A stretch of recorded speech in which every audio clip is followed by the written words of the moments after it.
Next on Living Essentials, we're talking about interpersonal communication. We'll focus specifically on what are called the crucial conversations. We'll discuss the skills that are most important for effective communication, as well as the common obstacles to properly communicating and how we can overcome those obstacles. Stay tuned.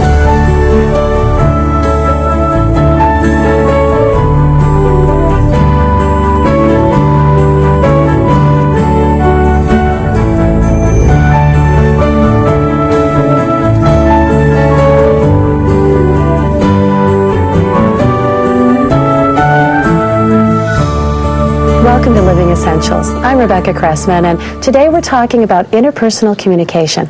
With us today are Joseph Grenny. He's an author and president of a communication consulting firm. We also have Ron McMillan. He's an author and a communications facilitator. Thank you, both of you, for joining us. Now, Joseph, why is communication so important? Oh boy, well, if you look at the word communication, it has similar roots to the word community. The communication literally is the process through which we come together and create relationships, communities, and achieve and work together. So it's the glue of everything that we do. Now, before you've mentioned that there are actually 3 elements of communication, let's break those down. Yeah, so the first is intrapersonal communication. This is the way I communicate with myself, my ability to get clear on my goals, to understand my feelings and emotions, and so on. The next is interpersonal communication. This is what you and I are doing right now if Ron weren't here. So interpersonal is a one-on-one, nothing at all. One-on-one conversation that you have with others. Now the dynamic shifts in the third. This is group communication. So when another person enters the conversation, you now have an audience. As anybody knows who's ever tried to get a group to agree on where to go to a restaurant, group communication has a different set of dynamics than interpersonal. Speaking of the dynamics, now within those 3 areas, at any point we could have what you call, or have coined, a crucial communication, a crucial conversation. Let's talk about that. In our research, we found that there are a handful of communications we face that have a profound influence on the quality of our relationships, on our influence in organizations, on our careers, even our personal health. And these we came to call crucial conversations. They are politically or emotionally sensitive conversations. And again, the important element here is that how we handle them affects many, many areas of our lives. Now, you talk about also 3 factors that kind of put a shadow on those conversations or actually color those conversations. The first one being high stakes. Let's talk about that. Yeah, most of our communication is routine, regular, conversational, casual. And we find that in some relationships that might be 80%, 90% of the time. But then the conversation turns crucial when it becomes about high stakes, something that really matters, something that makes a difference. For example? It could be talking with a teenager about a curfew rule. What's at stake here is our relationship going forward and the integrity of the rules of the home. It could be talking to the boss about a raise. It could be confronting a coworker about poor performance. It could be that significant results are at stake and significant relationship matters are at stake. So that makes it high stakes. Now, another factor that plays in is opposing views. Yeah. Talk to us a little bit about how that plays into it and give us an example, Joseph. Well, the second thing that makes these conversations crucial is that when I come into the conversation, I expect the other person to disagree with me. This is profound. So not only is this a high-stakes matter for me, as Ron pointed out, but also I expect the other person to take an opposing view. That causes me to gear up and behave in ways that I otherwise would not, which has, again, a profound effect on the outcome. Ron, give us an example of opposing views. Boy, it could be a husband and wife. Maybe that happens. Crucial conversations. Really? Tell us about it. Well, let me tell you about one I'm thinking of. It could be a wife going through the bills. Notice the husband made a $65 purchase. She sits down with him and says, I thought we made an agreement that anytime we buy something over $50, we'll console each other and talk about it. He says, I'm a big boy, I can make my own decisions. That's opposing opinions. We don't see it the same, and that sets up the conditions of a crucial conversation. And that also sets us up to the third factor, which is strong emotions. Let's talk about that. Yeah, strong emotions are a real important element. High stakes and opposing opinions often create this third. This is an emotional, this is a visceral issue. All of us in family settings have experienced when somebody pushes our buttons. So I might have a teenage son, for example, who when I'm trying to confront an issue with him will roll his eyes in just a particular way that just gets my goat. Or when I'm talking with my spouse, for example, they'll do things or say things, this pouting and sulking and withdrawing, that triggers something in me that is an immediate kind of a reaction. Now again, the issue here is not just that I'm having an emotional response, but that causes me to behave in ways that will profoundly affect that relationship far into the future. Now, are there some typical responses that a human being makes when they encounter a crucial conversation? Joseph or Ron, either way. Let me take this one. No, I'll take this one. It's my turn. Oh, strong emotion. Crucial conversation.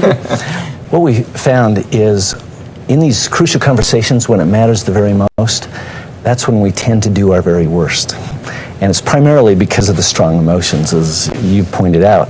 Literally, under conditions of strong emotion, the physiology of our brain changes. The upper reasoning and logic centers of our brain start shutting down. The body redirects blood flow to our strong muscle groups, preparing us for fight or flight. And that's a really handy mechanism if you're in the jungle facing a tiger. But if you're in a complex social interaction, it's the worst mode possible. And therefore, we often do our very worst when the stakes are most high and the emotions most strong. I think that's what makes crucial conversations particularly difficult to hold, is those strong emotions. So give us some examples of the type of crucial conversations or the type of events that come up in our life that push us away or encourage us to avoid. It could be talking with the spouse about in-laws, that we don't agree on how to treat our in-laws. It could be talking with the boss about feedback. I don't think she's handling something right and I want to talk to her about it. It could be talking to a coworker about a hygiene problem. You know, any of those issues, as soon as they become high stakes and opposing opinions, that emotion comes in, and that's when we often do our very worst in these situations where it matters the very most. What are some of our typical behaviors, Joseph, when we've got those crucial conversations that need to occur and these difficult events? What do we typically do? What kind of strategies do we typically take? Well, the two broad categories are silence and violence. And by violence, we don't necessarily mean that I'm hitting somebody, but we can be verbally violent as well in ways that undermine the outcomes that we would really like. So, for example, a couple of weeks ago, a woman was telling us that she's in a conversation with her boss, and in the middle of it, it gets crystal clear to her that he is lying to her. The conversation just turned crucial. And the problem is not just that this is a difficult conversation, but that her tendency is going to be to do one of two things. Either say, there is no way I can tell my boss that he just lied to me. That's one of the problems we have, by the way, in crucial conversations, is our assumption that you can't talk about things without a fight. So the likely response here is silence, is withdrawal, is to pull away and conclude this guy is just a cheat and I'll never trust him again. And what we do then is we act out rather than talk out our concerns. So I will forever treat him like a liar. I will forever not trust him and treat him as an untrustworthy person. It will influence my behavior toward him, which will then affect the relationship. The second category of response is violence. So I could just decide, heck with it. I am going to call this what it is, and I'm going to accuse him of lying right here and now. That will, of course, cause him to be defensive and will help him feel justified in undermining or attacking me in turn. So silence or violence tend to be the two categories of responses we use during these most important conversations. What about the more subtle strategies like passive aggression or sarcasm? Are they equally as apparent? Well, the silence and violence comes directly out of the flight or fight reflex, and there's a range in each realm. It could be that I go to a masking behavior. That is, I share some of what's on my mind with you, but I hide some of what's on my mind as well.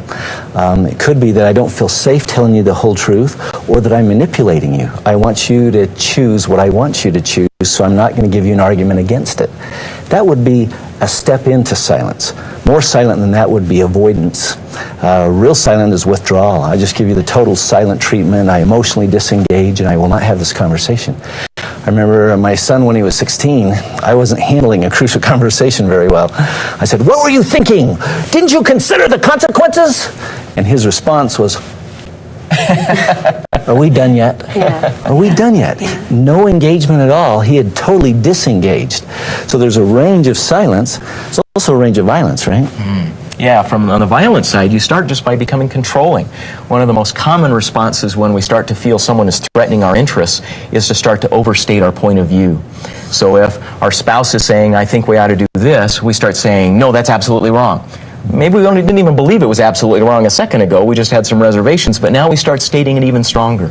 We can also start cutting people off. We can control the conversation with our voice or with our body. With children, sometimes we'll loom over them, and we'll control the conversation by using our physicality. So moving in the violence direction is our beginning to use strategies to compel others to come around to our point of view. Now, aren't there some conversations that are better left unsaid? Yeah, there are. And they're not the ones that are high stakes. It could be that there's something that's an irritant, it's a little issue, there are bigger issues, and I just choose not to deal with this. It's not worth the emotional energy, and I don't think it'll negatively impact our relationship. But if it's high stakes, by avoiding it, I am damaging the relationship. If it's high stakes, the issue isn't should I have it or not, the issue is how can I have it effectively. A good example, the point that I think is critical for us to emphasize is that when it's a high stakes issue, you have only two options. You can either talk it out or you will act it out. Yeah. It will affect the relationship. So if I believe that my spouse is emotionally distant, and I say, boy, bringing it up will make me look like a nag and so forth. Well, the way you bring it up might do that, but the fact that you don't bring it up does not mean the issue goes away. It will affect your behavior, and it will affect that relationship. Let's also go proactively, because you also, in your book and in your the training that you provide through your facilitation business, is you advise 4 basic ways that we can face and handle those conversations well. So let's start looking at ways to fix the problems. Good idea. One of the first skills that we teach is that if you don't act on your feelings, they will act on you. So you can either be a victim of or an actor on your emotions. And one of the skills we've learned by studying about 20,000 people and how they handle crucial conversations is that the capacity to influence my own emotions is essential. So let me give you an example of this. We worked with a couple a while back that had a concern in their marriage. The husband was concerned because he felt that the wife was always nagging and criticizing him. The wife was concerned because she felt that the husband was always cold and distant. And so when we asked the husband, all right, when she is nagging and criticizing, what do you do? How do you handle that? And his answer was, well, I pull away. I'll go in the living room and read the newspaper. Well, really? And so we asked him, how is that working for you? And he said, well, not particularly well. And we said, how long have you been trying this? He said, about 18 years. So he's moving in the silence direction. We asked the wife, what are you not getting that's important to you in this relationship? And she said, I want warmth, and I want approval, and I want communication. I want to know what's going on with him. And we said, well, what do you do when he's not?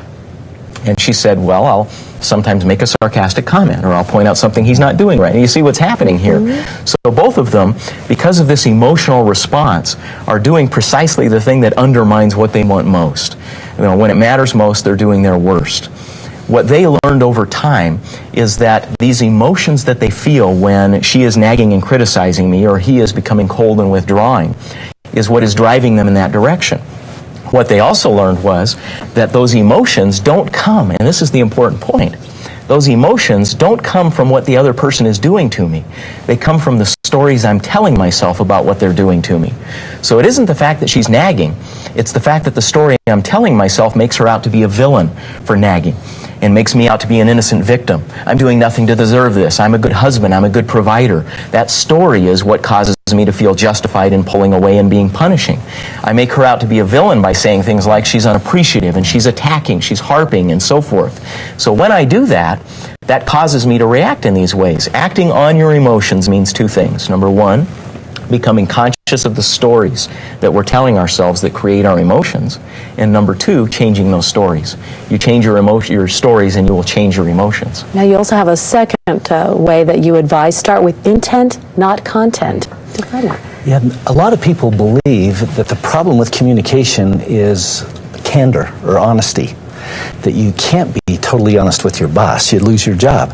And you certainly can't be totally honest with your spouse, you'd just hurt feelings. And so we're playing a game, how truthful can I be? And when is a white lie okay?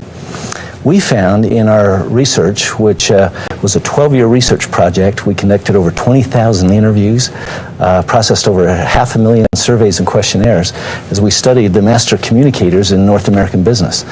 We found these master communicators were 100% honest.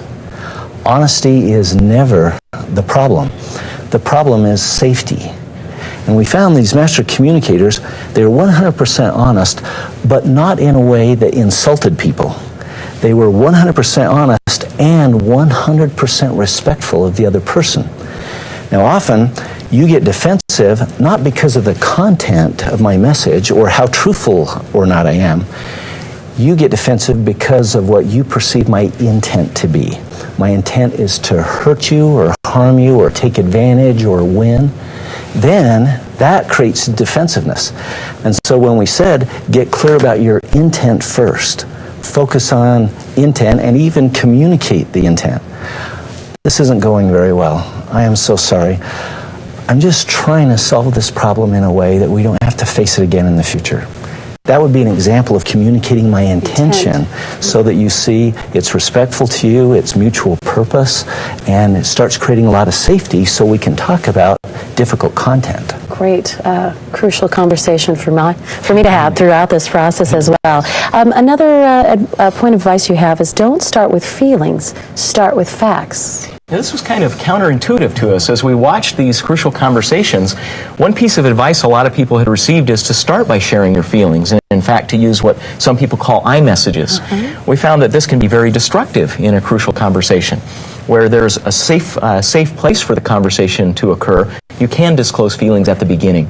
But in a crucial conversations, those need to wait a little while. The best place is to begin with the facts. So for example, this woman who has just concluded her boss has lied to her. How does she start? Where does she begin? Well, she begins where Ron described it. She begins with intent, not content.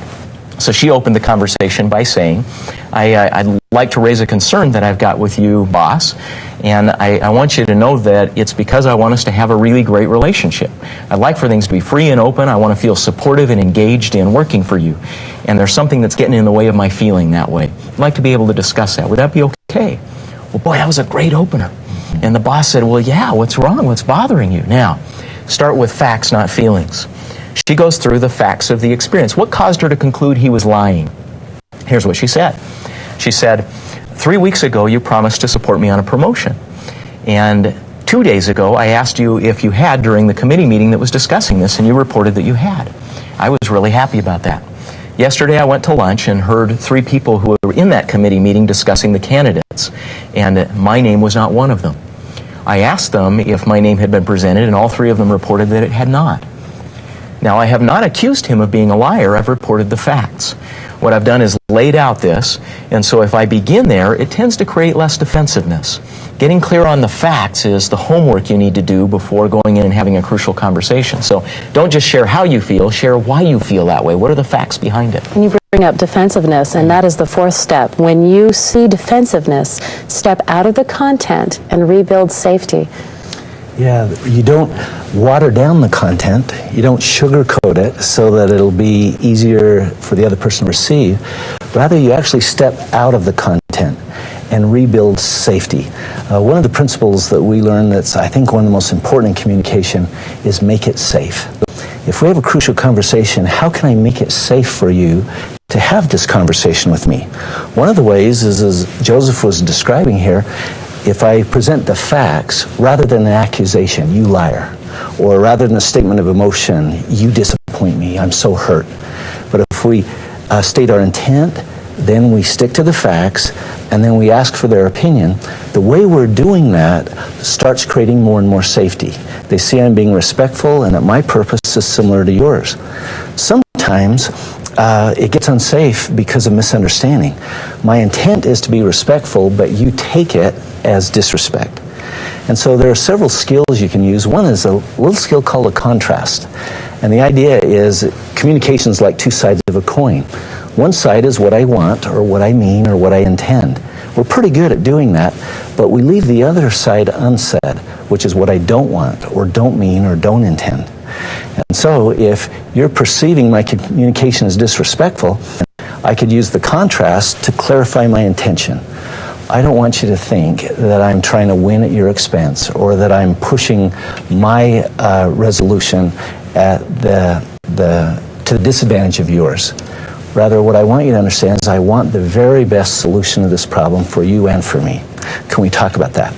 That would be an example of using a contrasting skill to clarify a misunderstanding about my intention and making it more safe, to then now go back and talk about the content. I also want to go now to another example, and this might kind of seem like a tough case, but throw out a situation. Obviously, as you go across the country and around the world, you get lots of tough situations thrown before you. But let's take an example. For example, you feel like your spouse is too sensitive, that when you begin to give constructive feedback or constructive criticism to them, they shut down and pull away, or they react so strongly that it makes you, as a person who's trying to communicate with them, shut down.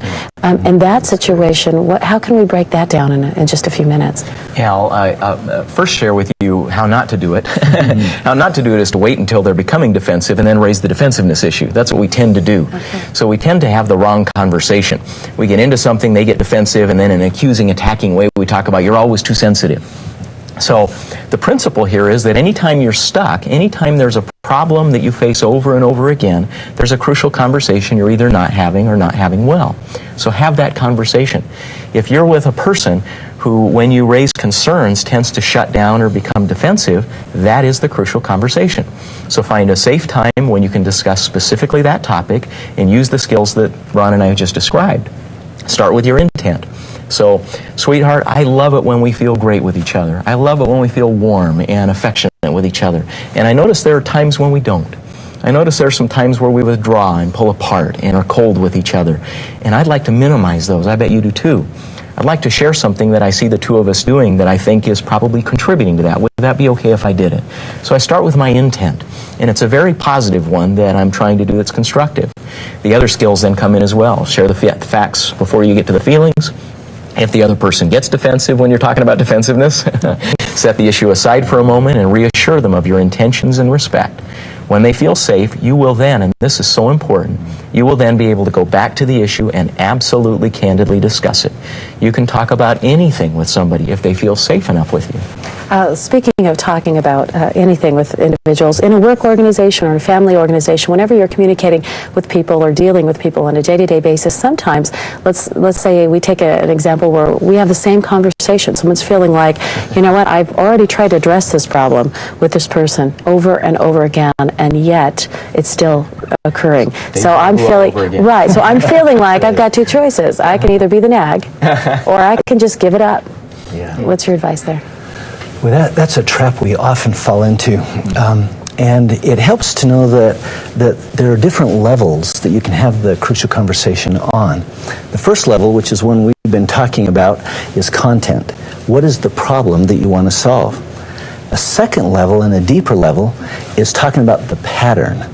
Rather than talk about the problem we're having today, I'd like to talk about the pattern, this repeating pattern of it happening over and over again. That's actually a different level. It's a deeper level where you're looking at the way we interact with each other and the patterns that are contributing to the problems. A deeper level yet is relationship. Rather than talk about the problem we're having today or the pattern of behavior, I want to talk about our relationship and whether or not we can continue working together, whether or not we can trust each other. That's the deepest level. And if you're having the same conversation over and over again, you're probably at the content level and need to go down to the pattern or the relationship level. We call that CPR, CPR of relationships, content, pattern, or relationship. You need to pick the right level to have the crucial conversation at. And in all fairness, you begin at the lighter level as you begin those conversations, but as it starts to repeat, that's when you have to start going into what's at stake and often it within the happens relationship. That way. Sometimes you just suddenly realize the relationship is the problem, and that's where you start, even though you haven't had the content or pattern conversation. What if someone who's working with you or working for you continually or has missed a deadline, and it was a very important deadline, and now you're feeling like, okay, I don't know whether I want to give this person another important assignment because I I've lost trust in that person's ability to follow through, Yeah. and we're running out of time. Yeah. What would be your advice, quick, succinctly there? This is the hardest thing to say, but it's absolutely true from our research that you have to have the right conversation. So if the bottom line here is I've lost confidence in this person, you can't sugarcoat around that. Now, hopefully you'll come up with solutions in the conversation that will help rebuild that trust. But unless you are absolutely candid, you will act out rather than talk out that concern. Now, what about a teenager with lots of excuses? Because before we go to the end of the show, a lot of us are raising teenagers right now. Oh. And there's an understanding of their own individual development in there. But is there a key piece of advice that you share for parents of teenagers who are still deflecting a lot of their own responsibility? We find that frequently what a teenager will do, it seems to be wired in, is, let's say they're late for curfew. They're supposed to be home at 12, they come home at 12:30. What they want to talk about is the reason they were late tonight and why that should be an exception to the consequences. What you often need to do with a teenager is talk about the pattern. This is the 4th time in 2 months that you've been late for curfew. They say, well, we had this problem. Actually, I don't want to talk about that problem. I want to talk about the pattern of whether or not I can count on you to keep your commitment. And that becomes the crucial conversation that's needed with a teenager in that situation. And may have even escalated from pattern to I don't trust you anymore because you make commitments and break them, and so this is a problem I'd like us to try to resolve together. Now, as we get to the end of our show, which is where we're at right now, and again, this is such a deep topic that we could talk for hours about, and it'd be important for everyone to get more information on that. And we do want to let our viewers know that we will have more of this content on our website where they can go to and check it out and get more information. But closing thoughts to inspire us to have those crucial conversations. Ron? I'd say one of the most important things we learned is that you can talk to almost anyone about almost anything if you can just make it safe enough. And whether or not you know all the skills or all the principles, if you can just focus on what can I do to make it safe for this person? What can I do to reveal my intent is to help, not hurt? What can I do to be respectful? That'll get you a long ways. Thank you. Joseph? In addition to that, I think one of the key takeaways is that these conversations, emotionally difficult conversations, affect every aspect of our life. Our physical health is affected by how well or how poorly we handle them. Our influence on our organizations, the strength of our families and relationships. So if you improve your ability to handle these social emotional challenges, you will affect every aspect of your life positively. It's worth doing. It's a great motivation, and thank you so much for you sharing your time with us today. Thank you, Rebecca. And again, encourage our viewers to take a look at our website so you can get more information about these crucial conversations. And thank you especially for watching us today. Be sure to join us next time on Living Essentials. Goodbye. For more information on this and other episodes of Living Essentials, or to order a copy of the program, visit us online at byubroadcasting.org/Living Essentials. There you'll find helpful hints and additional information that will enrich and simplify your everyday life.